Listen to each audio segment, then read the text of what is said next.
Thinking about moving to Philadelphia? Well, here are 5 neighborhoods the locals don't want you to know about. They don't want you to move it in there. So make sure you do move in there. That's all I have to say. Let's get right into it. Number 5, Society Hill. That's first on our list. If you ever wonder what it feels like to live in one of the prettiest, most beautiful parts of Philadelphia without giving the perks of city life, Society Hill is the perfect answer. The second you step on there, you kind of feel, you walk on the sidewalks, you kind of feel the calmness. Like, it's crazy with Philadelphia. There's so many different neighborhoods where you move in and you just don't feel like you're living in Philly. And Society Hill is definitely one of those, especially with all the history, the calmness. It kind of comes alive, and the crazy part, you're less than 2 miles away from City Hall, which makes one of those rare neighborhoods where you can walk past buildings from the 1700s, grab a quick coffee on your way to work, and you can walk right down to Center City before your coffee gets cold. You'll be in Center City in your office. People move here for really one reason only: quality. Everything looks taken care of. The homes are restored. There's a lot of old homes there.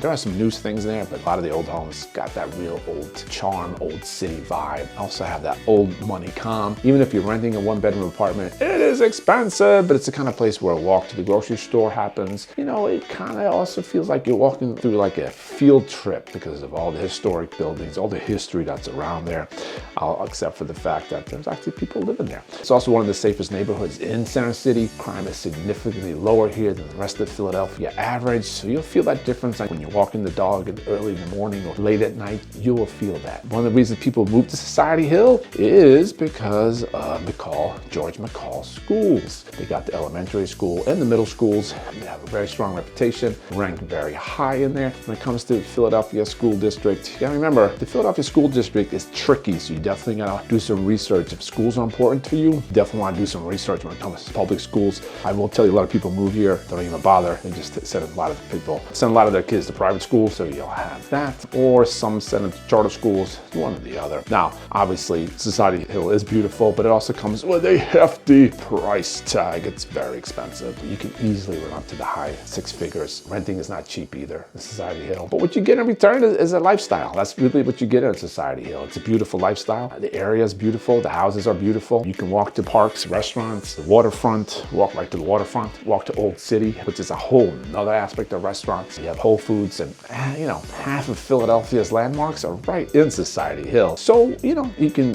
look at that with even not worry about parking. It's just a cool little awesome little neighborhood that's beautiful. Which brings us to another central neighborhood, which is right below Society Hill, which is number 4, Queens Village. Kind of has its own little personality, own little rhythm that goes on. The neighborhood feels lived in. It has deep history roots. A mix of residents that makes the neighborhood kind of feel warm. One of those places where you see your same dog walker every morning. You say hi to each other, say good morning. Normally you don't say good morning in Philly. Depending on the neighborhood. You live in the wrong neighborhood, they're not gonna say anything to you.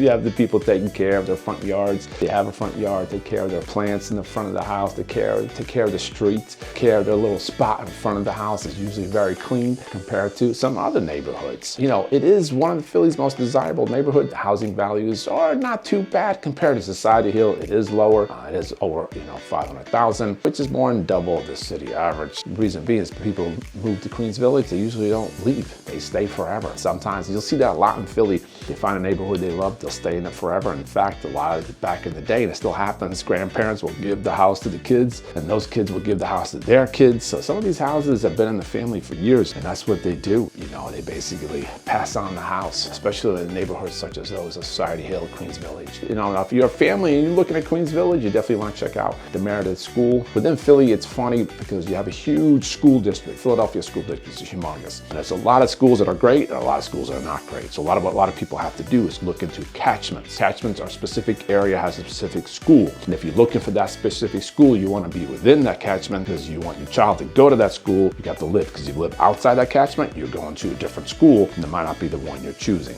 Again, a lot of people just go, I'm gonna send my kid to private school. You'll find small parks, playgrounds, community events. It feels more like a small town tucked within the city. You have the convenience, you have the Italian Market, Head House Square, Washington Square, Old City. Even though you live in Queens Village, you have access to Old City real easily. Spruce Street, Harbor Park, and South Street. South Street, you gotta be careful. You don't wanna live too close to South Street because it gets rowdy on the weekends, all right? Very rowdy. So if you are gonna live in Queens Village, make sure you are a few blocks away from South Street if noise is an issue. Now, if you don't care, you're looking for a nice nightlife, then live closer to South Street. What do I care? But whatever you do, if you're gonna buy a house in any of these neighborhoods, you're hitting this guy up. Sending me a DM, typing me a little email, give me a little ring-a-ling-a-ding, and I'll get back to you, and I'll promise I'll take well care of you. Anyway, let's get back into it. Now, if you're looking for something greener, something different, you probably move to one of my favorite neighborhoods, which is number 3, which is Roxborough in Manayunk. Throwing those both in there together. Like from Center City, it's basically a 20-minute drive. From Center City, you hit Roxborough. I've lived there myself for several years. Love it. It really is like a little town, part of Center City, but it's not, you know what I mean? Part of Philadelphia, but it feels like a smaller, its own little town. A lot of families live there. A lot of young professionals live there. Become increasingly more popular. And the cool thing, it's still, you know, still priced okay. You still can find a nice row home from $280, $320. That's probably the average price range. Obviously, if you want to spend more, you can do that in the Roxborough, Manayunk area. But you can find a real nice house there for around $300,000, 3 bedrooms, 1.5, 1 bath. The good thing too about Roxborough is like you're close to Manayunk, which has amazing restaurants. Not even gonna get into that. Check out some of our other videos where I talk about Roxborough, Manayunk, specifically. Amazing restaurants over there. It's very safe, but big parts of Roxborough has parking. Yes! Like if you're closer to what's called Henry Avenue, which is the main, I'm gonna say main drag. Yeah, I'm saying main drag, which is a long street. If you're off, your neighborhood is off Henry Avenue, you have a lot of tree-lined sidewalks, a lot of good parking, a lot of garages, come with a lot of driveways. A lot of the houses have driveways, garages, easier to park compared to like South Philly, like Society Hill, Queens Village. Parking is way easier. A lot of city workers, a lot of blue collars live in Roxborough, Manayunk. Prices have gone up. And I know some of the locals are mad about that. A lot of people they're building a lot in Roxborough. I would say that's probably the biggest downfall in Roxborough is they're really squeezing in new construction buildings, like really squeezing them in. Empty lots, it's getting jam-packed there. So you got some issues with that, but you're also close to Wissahickon Valley Park, which is amazing. It's basically 50 miles of trails. Wissahickon Valley Park is right off of Henry. It's on the other side of Henry. It's just amazing. You got people, you got runners, you got walkers, you got people riding mountain bikes, speed bikes. You also got people just riding horses. Yes, you have to watch out for horse crap when you're walking on the big trail there. But it's cool because they got a main trail, but then they got little side trails you can take, go a little further up a little mountain there, get a good workout if that's what you're looking for, or just some peace and quiet. People go there, spend all day there. There's a little restaurant on the trail there that you can have lunch, breakfast, brunch, lunch. It's just great. It's just a great vibe. Again, you live in Philadelphia per se, right? But you don't feel that. You don't feel like you're living in Philly. That's what's so great about Roxborough. It's probably, like I said, I keep saying, I've said it before, it's probably one of my favorite neighborhoods. You're close to Center City, but you're also close to major roads like 476. And then 476 can take you to 276 because you can take you to 76 or 422. So even if you're not working in Center City, you're working out in the suburbs, it's easy access to get to King of Prussia Mall, for example, or other different pharmaceutical companies or technology companies that might be out in the suburbs. That's why Roxborough, it makes it real easy. Sucks in the wintertime though there. People go, what do you mean? Yeah, there's a lot of hills. Like if you live in Manayunk, you decide you live in Roxborough, you're gonna walk down to Manayunk, which you can do. It's a long walk up that hill to get to your house. And in the wintertime, it sucks. Plowing in Philly sucks, not very good. You don't know how to plow, makes it rough sometimes. And I remember having lived in Roxborough that many times when on my corporate days before real estate, I would have to, be like, hey, I can't get off my street because it's pure ice. And especially when you live on a hill. Housing, like I said, is cheaper, rent is cheaper. You can get a nice 1-bedroom for $1,600 in a safe little area. Again, it comes with parking, comes with a great vibe, amenities, some great local restaurants, amenities. They're real easy to get to when you live in Roxborough. Probably, again, why Roxborough is probably my #1 neighborhood in all Philadelphia. I'd love to know what yours is. Make sure you subscribe, smash the like button. Number 2, Old City. Old City is awesome too, by the way. It's one of those areas where it's just different when you live there. You either love it or you hate Old City. I see most people love it, like myself. You got those narrow blocks down near the Delaware River. Feel it. You got a lot of history in there. Kind of cool, electric calmness all at the same time. It's tiny. Old City is tiny. It's like 0.6 square miles big, but it's still got a lot of personality, a lot of local boutiques. Coffee shops, restaurants are right there locally, and it's pretty awesome. If you can't find something to eat in Old City, there's something wrong with you, then maybe you should, I don't know, go to McDonald's. No, seriously, you should be able to find something to eat in Old City. You're close to transportation is awesome. You're close to Center City where you can walk or take a bike. A lot of people in Old City bike. A lot of people in Philly bike. A lot of people walk. Still have your access to the Market Frankfurt line, as the locals call it, the L. When I first moved here, I had no idea what people were talking about. Like, hey, take the L. And I'm like, what do you mean take the L? Like, what are you talking about? And by the way, it's E-L. They say it L, Philadelphia. John language. It sounds like they're just saying the L, the letter L. I'm just confused. And you'll probably be too. So I'm here to help you out, to let you know, like, Market Frankfurt line is also known as the L. It's easy, but you're close to a bus route. There's a lot of biking trails there, biking parts of the road. So it's easy to get back and forth. You work in Center City, easy to walk. You got 30th Street Station, University City, and Rittenhouse, and Northern Liberties are all one train ride away. That's the cool thing about Old City. You know, it's easy to get to different neighborhoods from there. Real easy. Commute is easy. Anyway, you could take Uber, Lyft. You're close 10 to 15 minutes from Center City. The one thing you have to deal with, though, when it comes to Old City is a lot of people come and visit. I believe Old City takes about 3.6 million visitors a year. And you go, why is that? Well, because Independence Hall, Liberty Bell, Betsy Ross House, Alfred's Alley, they're all smack dab right there. I think even Ben Franklin's grave is there too. A lot to see in there. A lot of the stuff is free, by the way. You can see the Liberty Bell for free. It's kind of cool. You can just go up to one of the big windows and just kind of go stare at it, take your pictures and keep walking. Some people pay for go see it for her, so that's awesome. Appreciate that, but you can see it for free. You know, even so, you do pretty, because Old City's so small, it gets pretty hectic, and especially in the summertime where you got a lot of visitors.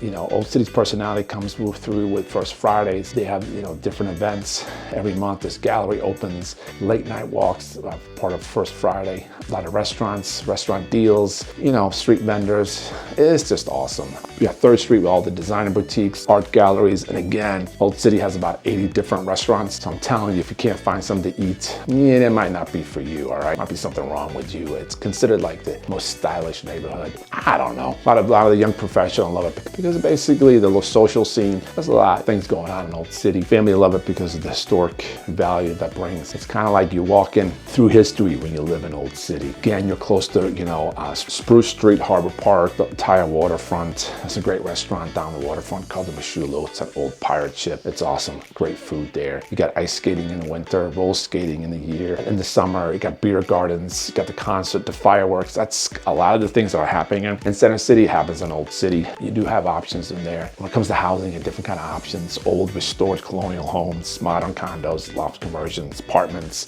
You know, some of those buildings are over 200 years old. I mean, they're crazy. And sometimes they're difficult because some of these buildings, you might spend $750,000. Right? This goes, by the way, not just for Old City, Society Hill, and Queens Village. You might buy a row home for $200,000 to $750,000, but you end up buying furniture from IKEA. And I'm not knocking IKEA. I love me some IKEA. But the reason being is because the stairwells are turning and they're very, very tight. So you can't bring up regular furniture. The only option you have is to either be able to open up one of your windows and use a crane and get the furniture in on the 2nd and the 3rd floor maybe.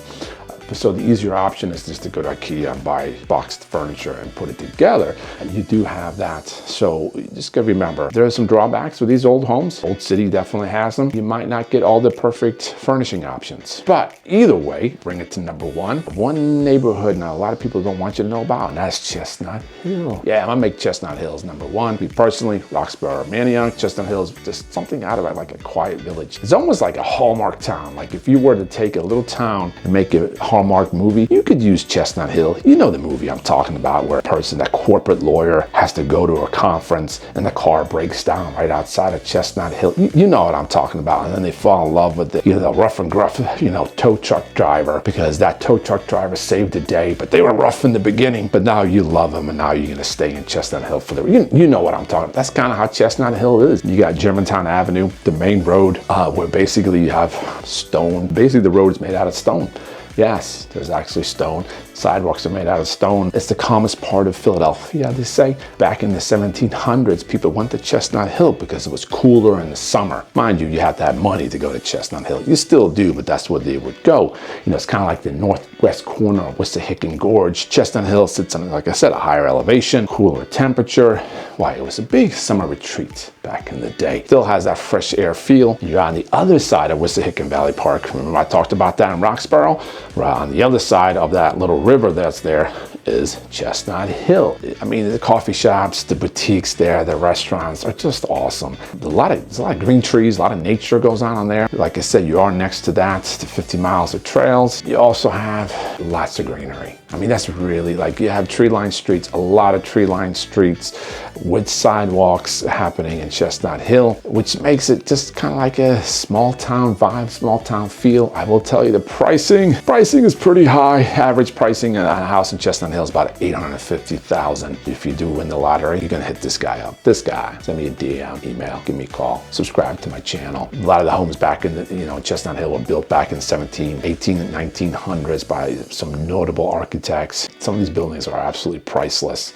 They still have stone fronts, slate roofs, a lot of old feel to it within the house, which makes it, what you do is you modernize the inside, but keep the historic charm in the front, which is fantastic. A lot of people in healthcare, education, doctors, doctorates, they live in Chestnut Hill. Again, it's easy to get to main roads. That's why people choose it. But even taking a train to Center City is easy because you got 2 train lines, you got the east and the west Chestnut Hill lane, several bus lines run up there. So it's easy to get in, easy to get out, except for maybe rush hour traffic. It can be a little tight. So anyway, there you go, the 5 neighborhoods. Like I talked about, number 1 for me is Roxborough, but those are the top 5 neighborhoods people don't want you to know about from Philadelphia.